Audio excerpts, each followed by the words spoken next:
Bismillahirrahmanirrahim. Alhamdulillahi rabbil alamin.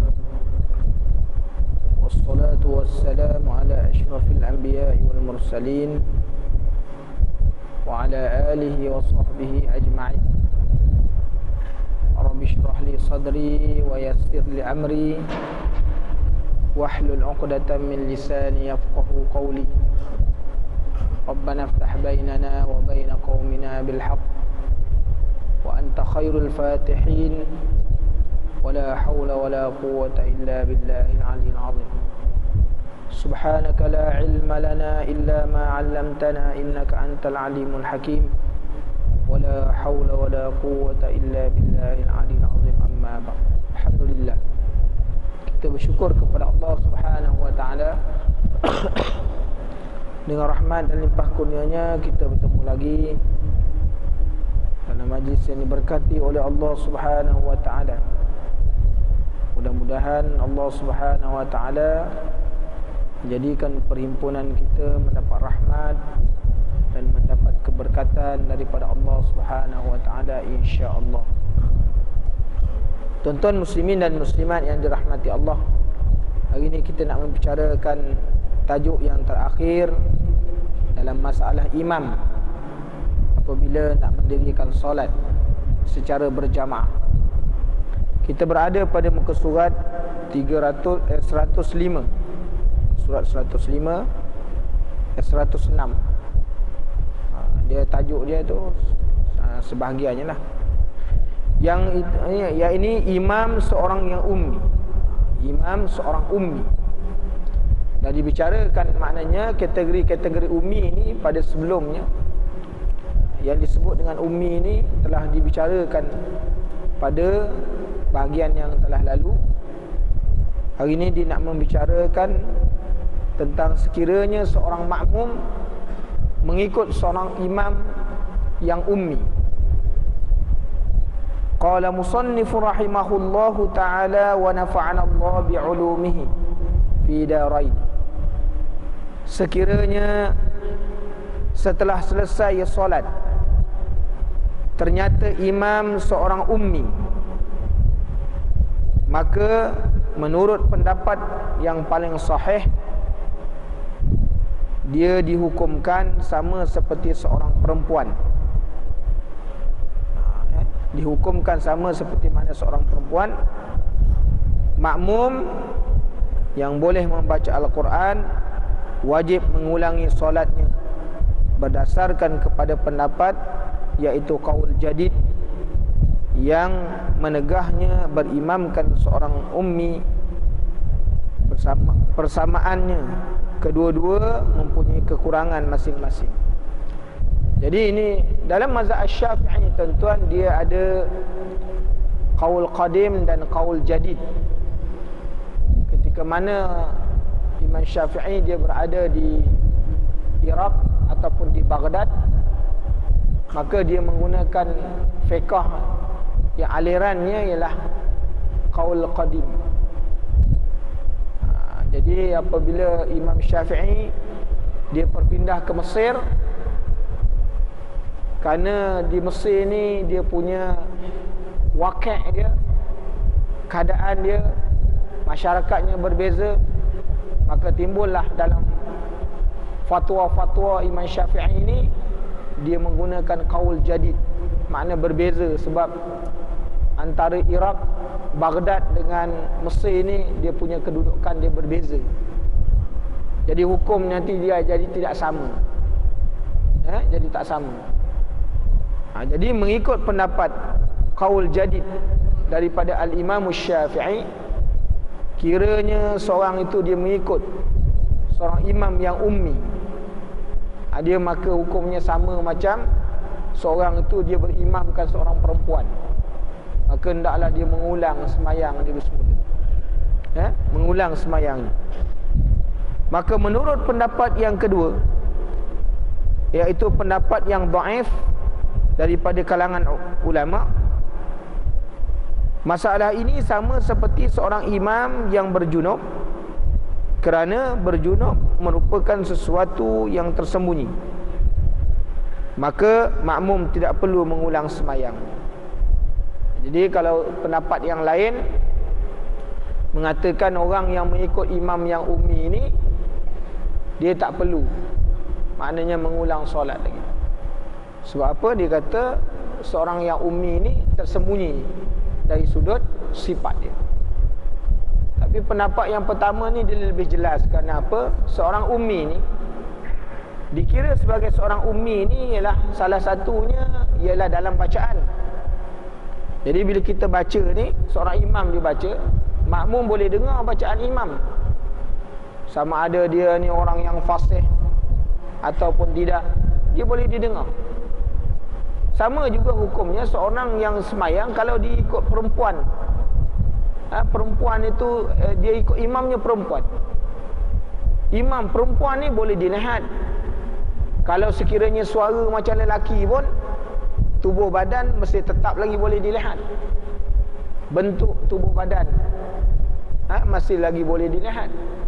Jadi dengan sebab itu, pendapat yang kedua ni adalah qaul yang dhaif. Jadi pendapat yang kuatnya, orang yang mengikut orang yang ummi ni, maka hendaklah dia mengulang solat dia. Jadi Imam Rafi'i membezakan di antara kedua-duanya dengan mengatakan bahawa keadaan tidak mampu membaca itu merupakan satu daripada kekurangan berbanding dengan keadaan berjunub. Jadi orang yang ummi ni kalau dia tak boleh membaca, jadi nampak jelas pada bacaannya. Siratal ladzi. Dia tak boleh sebut ra. Sira. Nah, tu nampak. Orang lain boleh baca siratal ladzi. Dia siratal ladzi. Beza. Ghairil. Orang ghairil, dia qairil, dia bunyi macam kaf. Wah, dia ubah-ubah, tak boleh juga. Tu mi nama dia. Nah. Siratal ladzina an'amta 'alaihim. Ya siratal ladzina an'am. Wah, dia ubah-ubah. An'am, itu juga dia punya lagu dia. Tak boleh, ummi. Kan? Ghairil maghdubi 'alaihim walad. Orang macam walad, dia walad ummi. Tak boleh diubah, tak boleh juga dia bertukar. Maka boleh didengar. Ni sebabnya kita nak menjadikan imam tu mesti orang yang ummi. Yang mana jangan dia ummi. Kalau semayang pada semayang yang sir, kalau kita tak tahu tak apa. Ni semayang jahar. Kita boleh dengar suara dia. Itu sebabnya bila kita semayang ni berjamaah, seseorang itu tidak boleh syak akan imamnya. Syak imam tu. Imam ni baca betul tak betul. Kalau syak macam tu, batal semayang jemaah. Makmum tu batal. Tak boleh dia mengikut akan imam lah. Kenapa? Seorang yang berjamaah dia tidak boleh syak akan imam dia. Sama ada imam itu berjunub ataupun seorang imam itu ummi. Walaupun maknanya dalam semayang tu semayang sir, tapi dia dah syak lah. Imam ni baca rasa macam tak betul, dia tak dengar, tapi ada syak, maka menjadikan semayang boleh jadi batal. Nah, itu nak kena hati-hati tuan-tuan bila kita semayang berjamaah ni. Begitu juga dengan cara untuk mengenal pasti seorang itu sama ada dia boleh membaca Al-Quran ataupun tidak. Lebih mudah berbanding dengan cara memastikan imam berada dalam keadaan suci ataupun tidak. Jadi nak mengenal imam ni, kalau nak kenal orang yang berjunub dengan orang yang membaca, jadi orang membaca ni lebih senang dikenal. Kenalnya dia angkat takbir je boleh tahu dah dia ni ummi tak ummi. Allahu Akbar, dah tahu dah. Tak itu ummi tu. Ummi duduk Malaysia, Akbar. Ingat orang Turki, orang Malaysia, Melaka, produk Bukit Barunya. Macam mana? Tuan-tuan. Tak. Allahu Akbar. Itu orang Turki. Kan? Dah boleh tahu dah umi tu. Orang berjunub tak nampak. Kalau dia ni contohnya dia terkentut ke. Kalau sekiranya terkentut tak ada bunyi. Jenis angin dia. Kan? NGV punya. Kan? Tak boleh dikesan. Ataupun dia terkencing. Tak tahu. Dia buat senyap je. Sembahyang makmum sah. Nah, kecuali kalau sekiranya makmum tu syak, maka sembahyang batal. Kena ulang balik. Tapi bacaan boleh didengar. Assalamualaikum takkan tak boleh dengar. Nah, sebab rukun qauli ni dia mesti didengar. Ada orang sembahyang senyap je, tutup mulut. Itu bukan rukun qauli, itu rukun senyap nama dia. Tak sah sembahyang. Senyap ni. Tak baca apa-apa pun. Kata aku baca. Bila kau baca? Dalam hati. Itu bukan baca namanya. Itu qasad. Nah, bil qalbi. Itu rukun qalbi nama dia. Takkan sembahyang rukun qalbi, rukun qauli, fi'li tak kenal. Dia tak kenal mana satu rukun. Jadi maknanya membeza, boleh dapat beza. Di antara mana orang yang berjunub tu susah nak dikesan. Adapun rukun qauli ni yang dibaca, kita boleh tahu orang tu ummi ataupun tidak. Jadi dengan sebab tu bila kita semayang, ketika mana imam tu angkat takbirnya, kita dah tahu dah dia ni ummi atau tidak. Sebab apa? Sebab dia kuat. Sama ada semayang sir, mesti takbiratul ihram ni mesti kuat. Kan? Mesti didengari oleh makmum ke? Kan? Kalau semayang seorang diri tak apa lah. Imam kena menguatkan takbiratul ihram. Adapun makmum jangan kuat macam imam juga. Sebab dia bukan imam. Ada kalau dia semayang seorang diri memadai, maknanya takbiratul ihram itu kerana dia rukun qauli didengari oleh telinganya sendiri. Itu cukup. Dah memadai dah. Jadi itu sebab ni asas ni. Mana hukum yang menentukan akan sah ataupun tidaknya semayang seseorang. Bila kita jadi imam, kita jadi makmum.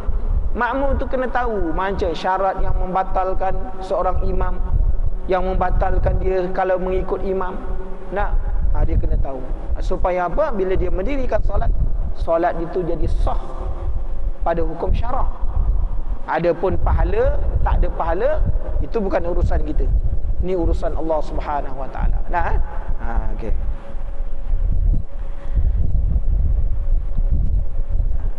Hal ini kerana jika makmum mendapati imamnya telah bersuci, maka kemungkinan untuk dia berhadas selepas itu tidak dapat dinafikan.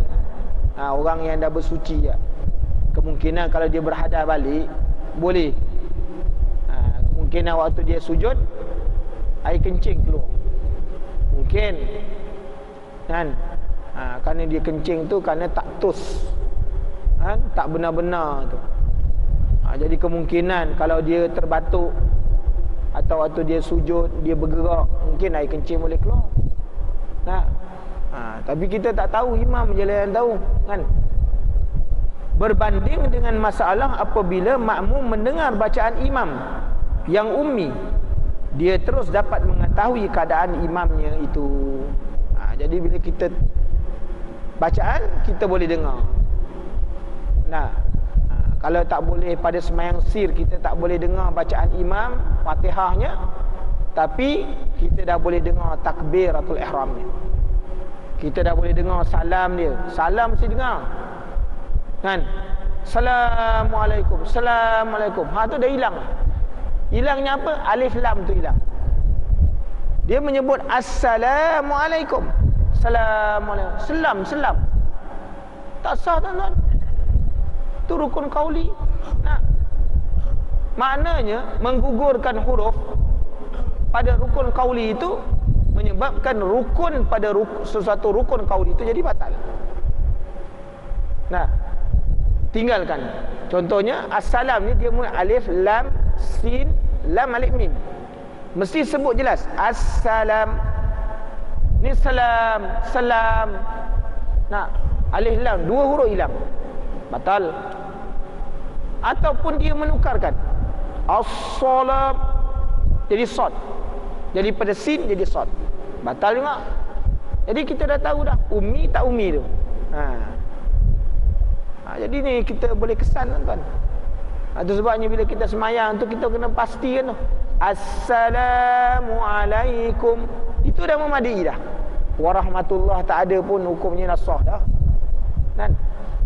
Nah, kerana lafaz salam tu sekurang-kurangnya Assalamualaikum. Warahmatullah tu kalau nak ditambah tak tambah pun hukum semayang sah. Kan? Jadi nak pasti betul-betul. Jadi kita boleh tahu umi tak umi. Tidak ada bezanya perkara-perkara mewajibkan qada atau tidak, sama ada perkara-perkara tersebut berlaku ketika solat atau selepasnya. Apa yang penting, jangan tuan-tuan tampar pula apa yang penting kerja sama, itu lain no. Jangan tambah tuan-tuan. Apa yang penting sekiranya imam didapati berhadas dan umpamanya, iaitu perkara yang membatalkan solat semasa solat, maka makmum wajib berniat mufaraqah.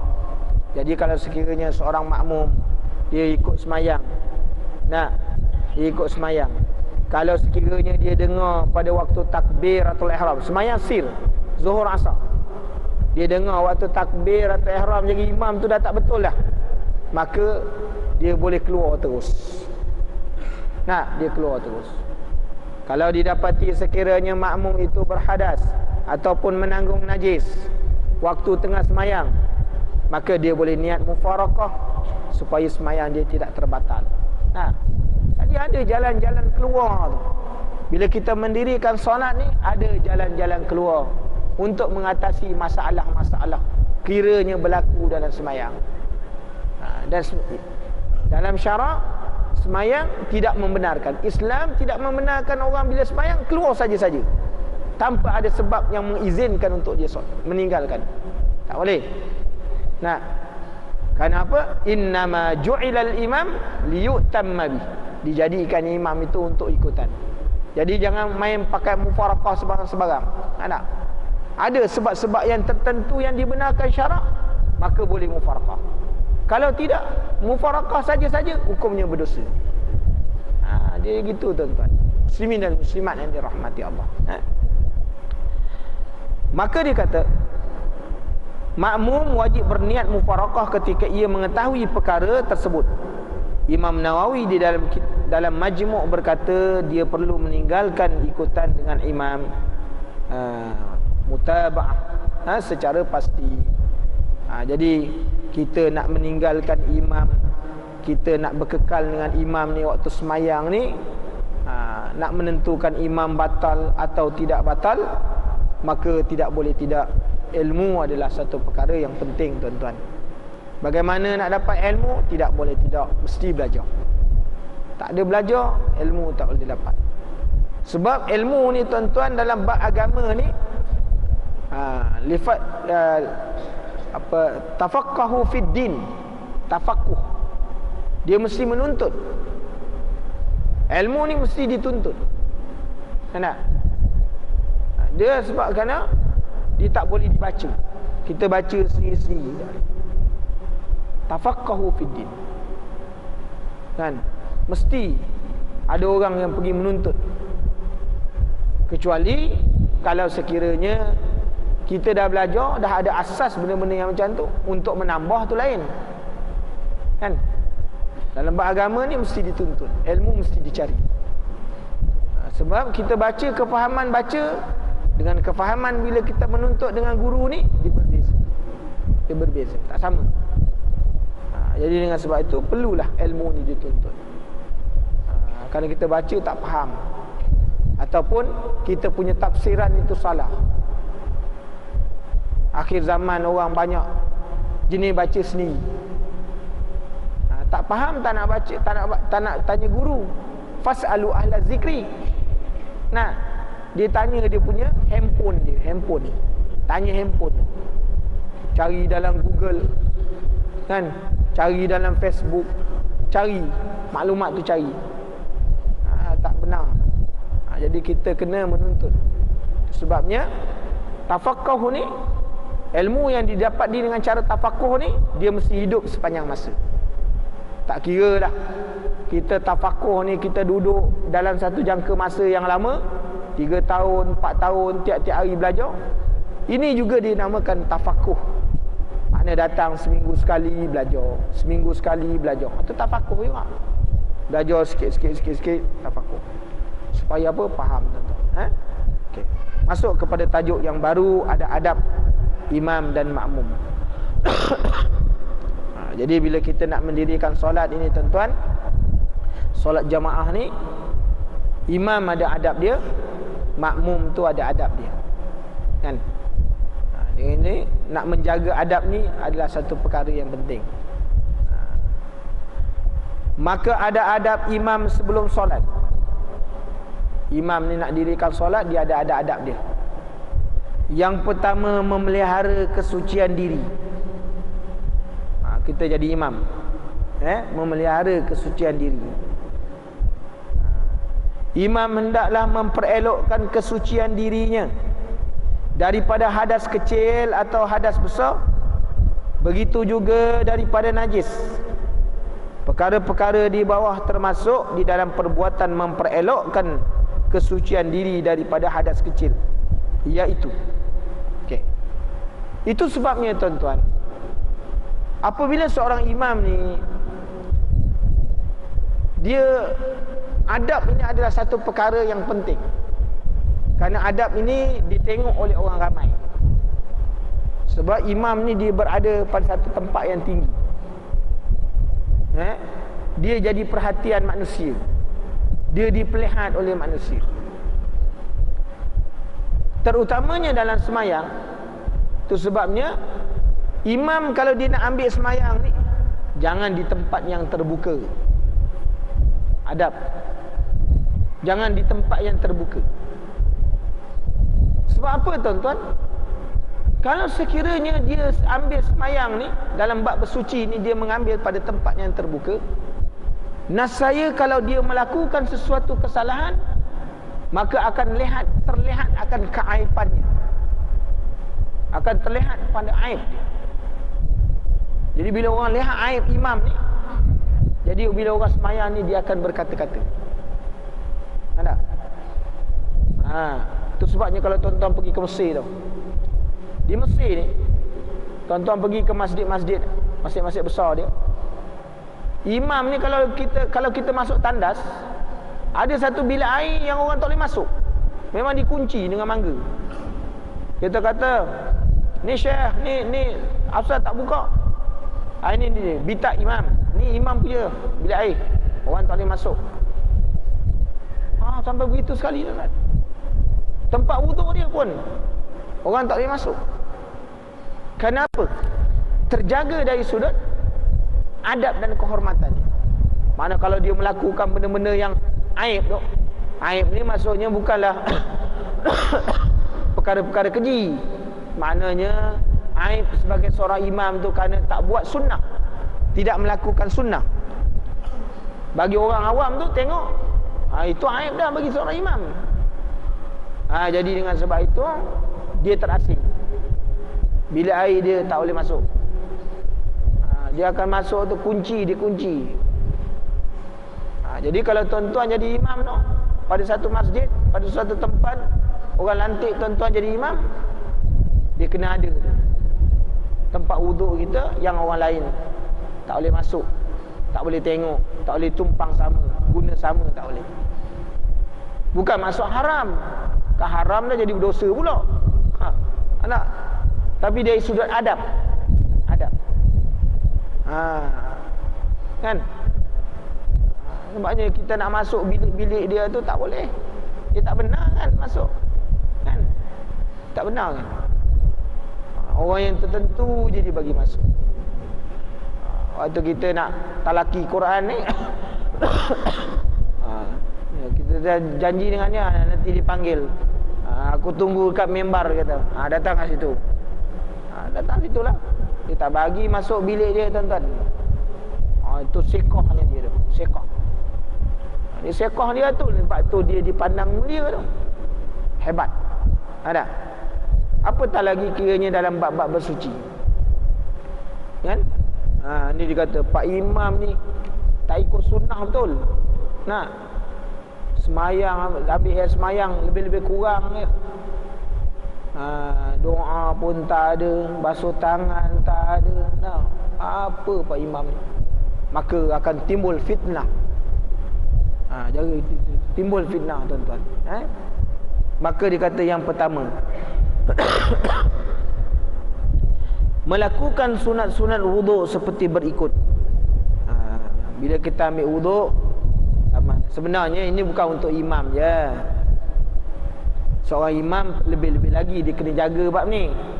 Sebenarnya bab-bab ini telah zahir, telah termaktub di dalam hadis Rasulullah sallallahu alaihi wasallam tentang sunatnya. Tentang sunat-sunat ni memang dah zahir dah dalam hadis. Buka dalam Sahih Ibnu Majah tu dah ada sebut dah adik-adiknya. Tapi bagi seorang imam tu lebih-lebih lagi. Bila dia jadi imam, dia kena menjaga tentang adab-adab ni. Tu maksud dia. Pertama, bila nak berwuduk ni, hendaklah dia membaca bismillah. Tapi nak baca bismillah ni tuan-tuan kena tengok. Kalaulah sekiranya tuan-tuan mengambil wuduk itu di khalaq. Khalaq ni makna jamban. Tempat qada hajat. Buang air besar, buang air kecil. Tak boleh lah, terlarang membaca bismillah. Sebab tu ada larangan. Nah. Tapi kalau sekiranya hammam. Hammam ni ialah tempat membersihkan diri. Dia tak terlibat tentang apa? Di situ ada qada hajat. Maka hukumnya boleh. Nah. Sebab hammam dengan khalaq ni lain. Kan? Tuan-tuan jangan sama tu. Kerana ada orang buat rumah, itu memang tempat mandi je, bukan tempat qada hajat. Mandi je. Kan? Dan sebelah tu memang untuk buang air besar, buang air kecil je. Yang di tempat buang air besar, buang air kecil tu dinamakan dia khalaq. Nah, maknanya jamban. Tapi kita 2 and 1. Situlah tempat mandi, situlah qada hajat, semua berlaku itu. Nah. Itu sebabnya dia berbeza, tuan-tuan. Sebabnya orang Arab ni tanda dia letak keluar. Dia tak letak dalam masjid. Orang Arab ni kalau dia buat masjid, tanda dia terpisah dengan masjid. Tempat buang air kecil, buang air besar ni terpisah. Dia tak campurkan. Macam kita ni sama. Nah, buang air tu ke buang air kecil, buang air besar tu naik ke atas. Ada yang tak semayang, buang air kecil, air besar naik atas sampai dalam masjid. Tidur. Kaki pun tak basuh. Buang air kecil, buang air besar, kaki kemungkinan mercik kena apa? Kena air kencing. Dia pijak tu najis. Najis. Itu dinamakan najis apa? Najis aini. Najis ni nampak. Jadi dipijak, kesan tu air kencing. Bila air tu kering, maka berubah daripada najis aini menjadi najis hukmi. Jadi hukum. Ain dah tak ada, hukumnya ada. Tapi bila orang ambil wuduk, pijak balik kat situ, maka jadi najis balik. Jadi tu kita tak teliti. Kita tak teliti tu. Kan? Itu sebabnya basuh. Naik tu basuh kaki dulu. Kalau waktu pun kita nak tidur, naik basuh kaki lepas qada hajat. Supaya apa? Jangan bernajis, membawa najis. Orang masuk dalam semayang. Jadi itu sebabnya, tuan-tuan, muslimin dan muslimat yang dirahmati Allah. Jadi basuh tangan dan membaca bismillah tadi kan, membasuh, sehingga maknanya pergelangan dan menyelit-nyelit. Dia bila kita basuh tangan ni, tuan-tuan, masukkan jari dipusing-pusing. Kalau pakai cincin tu dipusing-pusingkan, masukkan hidung. Itu cara kan membasuh. Kan baca bismillahirrahmanirrahim, air kena kat tangan tu basuh daripada sini sampai pergelangan ni. Nah, tu sunat membasuh. Kemudian berkomor-komor dan menyedut air ke hidung. Jadi masuk ni, masuk air separuh, sedut separuh. Nah, masuk ditelan separuh, masuk disedut dalam mulut separuh, disedut dengan hidung separuh. Itu air. Lepas tu dia ada berkomor, ada masuk air dalam hidung. Selesai. Walaupun dalam mazhab Asy-Syafi'i itu adalah perkara sunat, dalam mazhab yang lain ada yang menjadi wajib. Jadi wajib, tak buat hukumnya wuduk tidak sah. Kemudian meratakan air ke seluruh kepala dengan mengusapnya. Walaupun pada mazhab Syafi'i satu helai pun cukup. Jadi kita ni kalau nak jadi ambil jalan yang paling baik, mana basahkan tangan, dia begini. Tuan-tuan main tak? Naik kan gini. Lepas tu pusing balik. Dan dia lekatkan ni. Dia masukkan tangan ni macam ni sini terus. Tuan-tuan masukkan lurut ni. Yang ini jangan kena kan. Jangan kena kan ni. Sebab dia jalan sekali nanti. Ni dah masukkan ni tak? Jadi kan. Jadi kalau kita masuk ni, contohnya lah kita masukkan jari. Jadi tuan-tuan pastikan ni tarik ni. Nanti jari yang tak kena ni untuk telinga. Sekali jalan. Tu dalam kesempurnaan dia. Boleh juga sekalinya, tak apa. Tapi nak cari sempurna, basuh semua. Itu lebih baik. Nah, tapi jarang kita nak buat ni. Apatah lagi imam dah qomat dah. Ainal solah, ainal falah. Dah cabut dah. Main tendang ni air tu. Tak ada nak basuh kaki betul-betul tau. Telinga.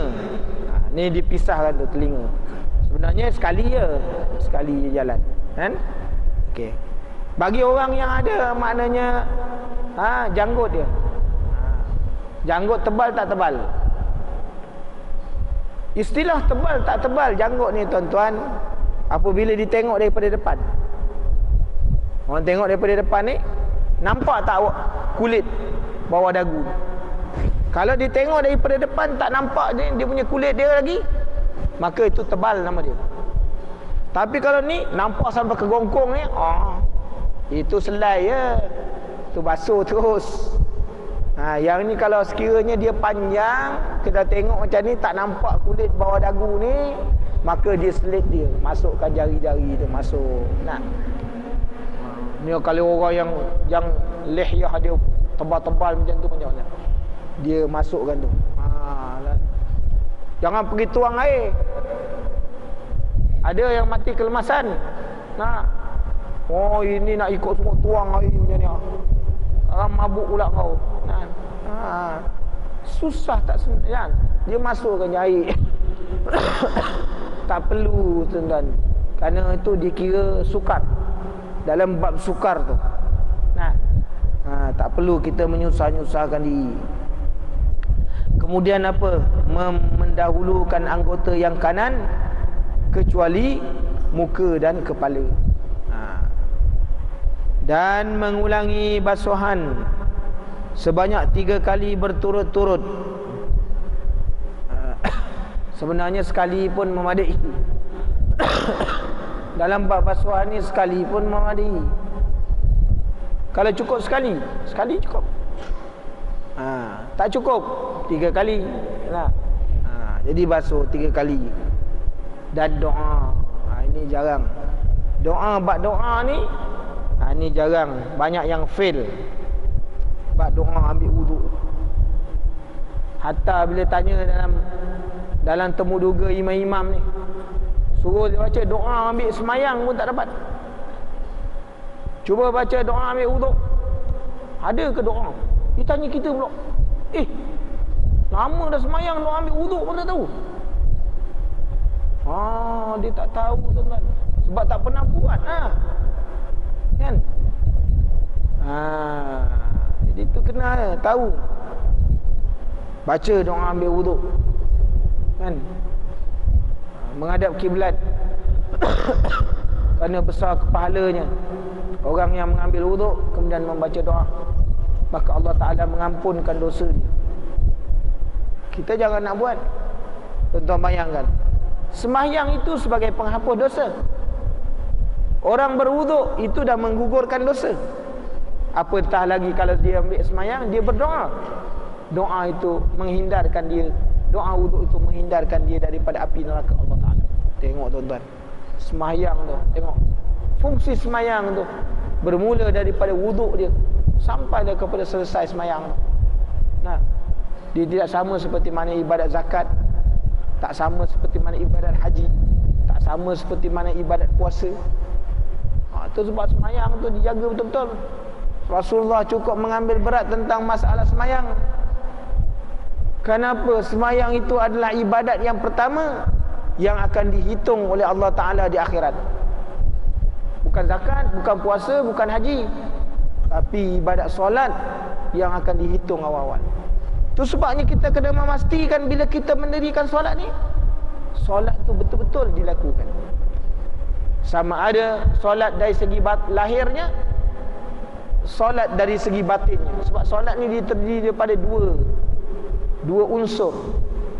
Ada semayang lahiriah, ada semayang batiniah. Ada orang semayang zahir je, batin tak ada. Batinnya tak semayang, lahir je Allahu Akbar, Bismillahirrahmanirrahim. Malam ni Melaka lawan tau. Tu batinnya tak ada, roh semayang tak ada. Semayang duk kata. Bila kita semayang tu lah, waktu tu syaitan tunjukkan macam-macam kat kita. Ditunjukkan macam-macam. Waktu kita meninggalkan rumah tadi kan, kita cari kunci motor tak jumpa, datang dengan kereta. Waktu angkat takbir tu, Allahu Akbar, ditunjukkan kunci motor. Kita pun bismillah, kat sini rupanya. Waktu tu ditunjukkan. Ada tuan-tuan kan? Tu syaitannya kerja. Tu rosak batin. Kan? Rosak batin. Semayang batin je, zahir tak ada. Senyap je semayang. Senyap je, tak ada, zahir tak ada. Baca pun tak dengar bunyi. Kata nak rokoknya tak ada. Semayang ni semuanya telah berlaku. Kesilapan-kesilapan ni pada zaman Rasulullah sallallahu alaihi wasallam lagi. Zaman Sayyidina Umar orang dah semayang macam tu. Orang semayang ni zahirnya tak ada. Ada pernah pada zaman Rasulullah sallallahu alaihi wasallam, orang semayang ni sampai main nyanggut. Allahu Akbar, main nyanggut. Rasulullah kata kalau sekiranya khusyuk akan anggotanya, khusyuklah hati dia. Tak? Zaman Sayyidina Umar pula orang semayang, dia main tunduk. Mengkut dia, macam udang. Macam udang kena palu tu kan. Tunduk je. Sayyidina Umar panggil, kau semayang tu khusyuk benar ke dia? Kalau ada zaman Sayyidina Umar waktu ni, memang dia belasah semua. Dia tuan-tuan, dah wujud dah orang semayang macam tu. Rasulullah tengok orang semayang, laju tuan-tuan, laju. Ini maknanya tak ada tamanina semayang, laju semayang. Rasulullah kata ulang balik semayang, dah selesai ulang balik. Sehingga dia kata, ya Rasulullah, yang ini je aku tahu buat. Sembahyang yang macam ni sahaja yang aku tahu buat. Maknanya tuan-tuan, dalam bab silap sembahyang ni bukan zaman kita je, zaman Rasulullah. Orang yang berada pada zaman hidup Rasulullah lagi, Rasulullah dah tegurkan. berlakunya kesilapan-kesilapan dalam solat. Zaman Rasulullah lagi, Sayyidina Hasan dan Husain telah menegur orang silap dalam ambil wudu. Tuan-tuan, bukan zaman sekarang berlaku. Zaman sekarang ni kalau berlaku tak pelik, kerana telah berlaku pada zaman Rasulullah lagi sallallahu alaihi wasallam. Nah,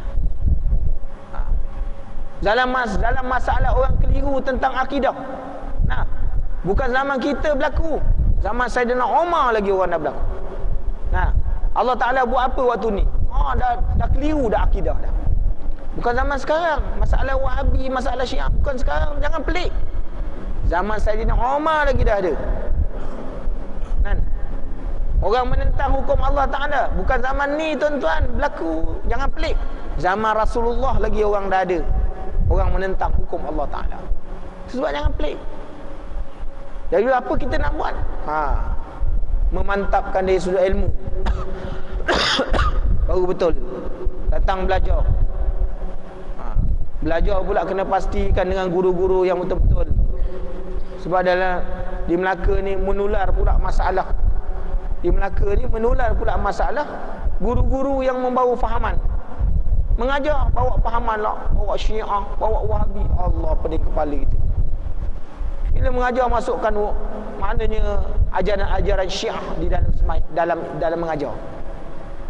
Pening kepala. Nah, bawa pula maknanya pendapat-pendapat yang berbeza sekali dengan amalan yang telah kita tahu. Susah tuan-tuan, susah ni. Nah, jadi macam-macam masalah. Kan? Jadi itu sebab nak pasti bila kita belajar tu. Itu sebabnya mengaji tu tak boleh dengan seorang guru. Mengaji, bila kita mengaji banyak guru ni, kita menerima banyak maklumat. Apa tujuannya kita belajar menerima banyak maklumat? Kita boleh menyaring.